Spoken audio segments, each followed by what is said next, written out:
Today I'd like to ask you to think about this concept, digital remorse, and I think you'll find it really relatable. It's that sinking feeling you have when you realize you just spent ages looking at a phone and you don't really have anything to show for it.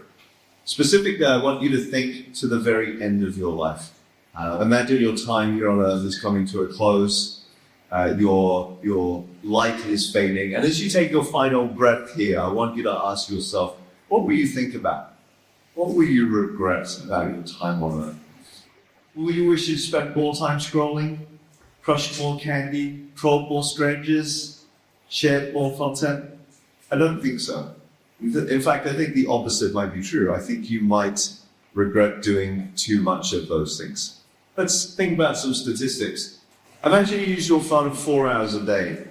Statistically, that's quite conservative. A lot of people, especially younger people, spend maybe 8 hours on their phone. Some people 12 hours in a day. But let's say, for the sake of argument, you spend 4 hours a day on your phone. That would add up to 28 hours per week, or 1,461 hours per year. I want you to think when you got your first phone. Maybe you got your first phone at age 10, perhaps you'll live to age 85. That's going to be 75 years of phone ownership. Even at that conservative rate of 4 hours a day, over 75 years, that's going to add up to 110,000 hours looking at a screen. It's a big number, hard to imagine. So I'm going to put it on two different scales for you. That is 652 weeks, or if you prefer, 12 and a half years at 4 hours a day. It's a lot of time to spend staring at the screen, a lot of time to accumulate digital remorse. And the thing I want you to keep in mind is that this is not your phone. Your phone is not a neutral tool. It's been carefully designed to take as much of your time as possible. And I'd like to explain that to you a little bit more. This starts with the form factor of your phone. It fits in your hand and it fits in your pocket, so you never need to be without it. It beeps and buzzes all day long, hundreds of times. Each time it gives you a little bit of dopamine, the habit-forming hormone that keeps you coming back for more. The anxious feeling you have when your phone is not with you, the ceaseless need to check your phone, the phantom vibrations, these are the result of designers designing for compulsion. They want you to build habits around this device. It doesn't stop there. It continues within. The apps in your phone are provided to you for free, but you have to pay with your attention. And there's a lot of tricks that the designers use in order to get you to give up your attention. So the things that you see as features, the likes, the reposts, the streaks, infinite scroll, unpredictable rewards, ludic loops, these are some of the tricks that designers use to keep you hooked. You feel that your phone is a neutral device, but it is manipulating your behavior. And the design is really akin to casinos where there are no clocks and no windows, so you lose track of time. You get overly invested. Some of the tricks that are used are really obvious. So streaks, which you'll know from Snapchat and Duolingo, those are really obvious, but some of the tricks run deeper and they're less clear. So I'd like to take a moment to explain A/B testing to you. If you imagine all of the people arriving at a website or an app at any one time, they'll be split into two groups. The A group will see the current version of the website, and the B group, the other half, will see a variation of that site. Maybe a button is in a different position. Maybe the colors change. Maybe the feed is slightly different, or a minor feature has been added or removed. The designers are going to be watching the behavior of the two groups. How long do you spend on the site? What do you click on? Where do you move your eyes? What other sites do you go to? How much do you share things? And in real time, they'll decide which of the two designs is stickier, and that will become the new default design. This happens all the time, day in, day out, over many years, and is one of the ways that apps are weaponized against us. And your device is inherently social. Through it, you see a stream of people that you know and people you don't know living their best lives. You rarely get to see the bad stuff. It's all heavily curated. And so there's a lot of insecurity and this constant fear of missing out. It becomes as if your life needs to be lived through your phone, as if your phone is the only place you can enact your identity.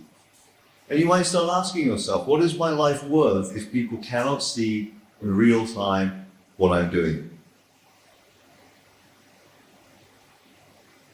These are powerful devices. The hardware and software packs more power than any device made by humans so far. And because they're so powerful, they've attracted everyone, companies, governments, schools and families to jump on board. So there really is an app for that. You really can live your life through this device. But should you?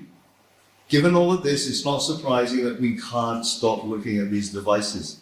Travel on the MTR in Hong Kong and notice all the people face down walking around, right? We just can't stop. For me, things get really interesting when we ask how much money and power can be accumulated by taking the attention from trillions of people.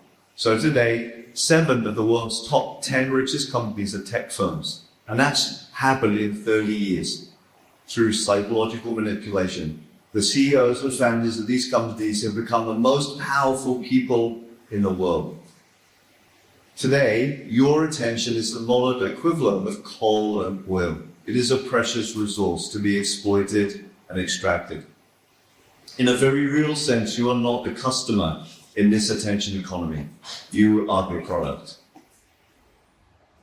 And so, more or less all of us, to a lesser or greater extent, have bought into this system, and we run our lives through our phones. It is the place where everything happens. But it's not surprising when you start to realize that what your phone offers you is escape. Escape from suffering, from uncertainty, from the world around you. Your phone is set up to make you feel, at least in the short term, better. It offers you nothing less than the ability to transcend suffering. That thing that humans have always tried to avoid. Except it's a lie. I'd like to try and explain that to you.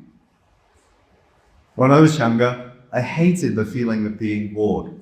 I remember sitting on the sofa at home, feeling I would give anything to have some fun, feeling the time was just ticking slowly on. I longed to be with my friends, to go on adventures, but I didn't have the skills or the agency to make it happen. But over time, through practice, from being bored, I learned to do interesting things. I remember sitting in a big cardboard box with a light on the circuit that I'd made, pretending to be a man inventor. I remember rolling downhill face first on a skateboard. I remember standing on the roof of my apartment building throwing a ball to a neighbor on his roof.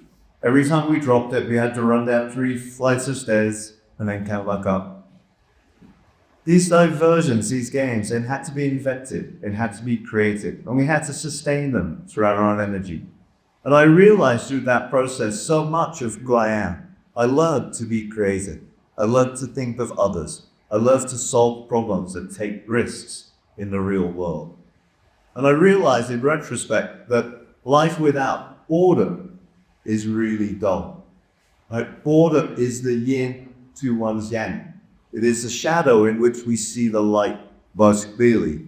And life is full of such examples. In fact, I would say that the rough texture of life, the way life roughs us up every day, the challenges, the boredom, the pain, the inconvenience, these are what ultimately makes us who we are. When frictionless digital technology takes away this roughness, we lose out. But it's not in the way that we expect. Let me give you some examples. When we use phones to reduce boredom, we dull who we are.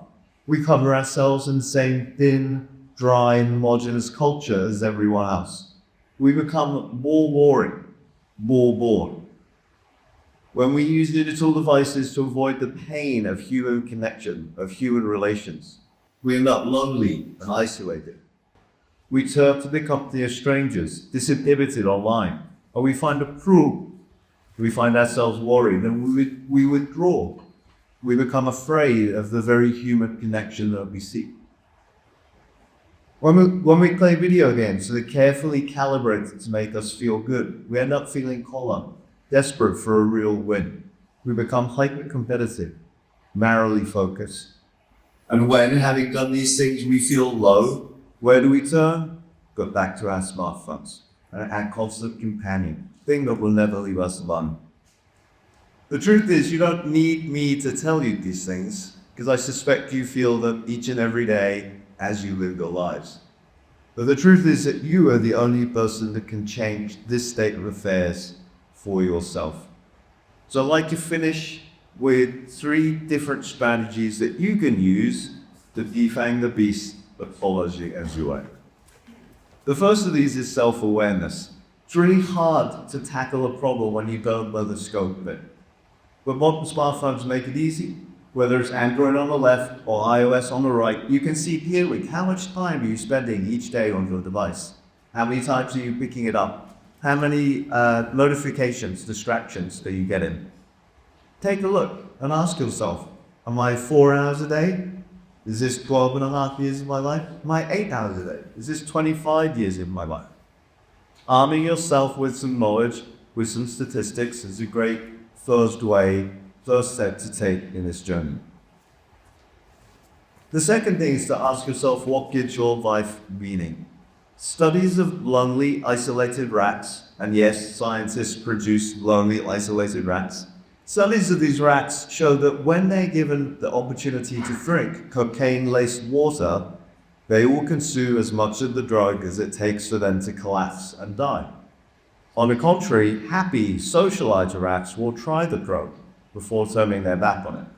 And the same is true for human beings. It turns out that addiction is a symptom of unhappiness as well as a cause. So you can protect yourself from addiction of all kinds, including the addiction of a smartphone, by finding meaning and connection and happiness in your life. How you do that, of course, is up to you. But I know for me, the things that give my life meaning are the company of other people, working hard, realizing that life is full of suffering and it only weakens me to try and escape it. So find meaning, live your life each and every day, and that may just give you the courage that you need. But you also need some practical things. So just like ancient sailors would tie themselves to the mast of their ship to resist the siren's call, you can use what we call self-binding, right? This is from the language of addiction treatment. Self-binding means to tie yourself up now to stop you falling prey to temptation later. And in regards to your phone, there are many ways that you can self-bind. You can start by removing social media and video games from your phone. You can have a friend set a screen time password for you so you can't reinstall them. You can turn off notifications from anyone who's not a human being, a real human, trying to get hold of you in real time. Set your screen to black or white. Use a really old phone. Set a long password. Leave your phone at home some days. Don't sleep with your phone beside you. If you're ready for something more, try and take a number of days, a digital fast where you don't use your phone at all. Each of these things are small on their own, but they add up to defang your phone. There's a rule of thumb. It's a little bit oversimplified, but I find it useful. It says that you can become really good at something by spending 10,000 hours doing it. And I'd like you to ask yourself what you might become really good at in 10 times that amount. What kind of community might you build? What kind of love might you give? What skills might you learn in 110,000 hours? During my sixth form years at KB5, when I went from being a really miserable adolescent to, a moderately happy adolescent, during my sixth form years here at KB5, I spent 15 hours a week playing and practicing the sport of golf. I played until my hands bled, and then I played more. I played in the sun, through the rain, in the wind. I played when I wanted to, and I played when I didn't want to. I was consumed by a desire to do this thing. The funny thing is, I got pretty good at golf, but what I've only realized later is that I got really good at a bunch of life skills. I got really good at looking at a distant target and working hard to get there. I got good at suffering. I got good at delayed gratification. I got good at taking risks over time. Would I have done this particular thing, this difficult thing, with a smartphone in my pocket? I don't think that I would have. I think I would have missed out. When I think forward to the end of my life, I find myself imagining thoughts about my family, my friends, the adventures I've had, the work that I've done. I don't imagine myself suffering any undue digital remorse. I wonder if you will be able to say the same. Thank you very much.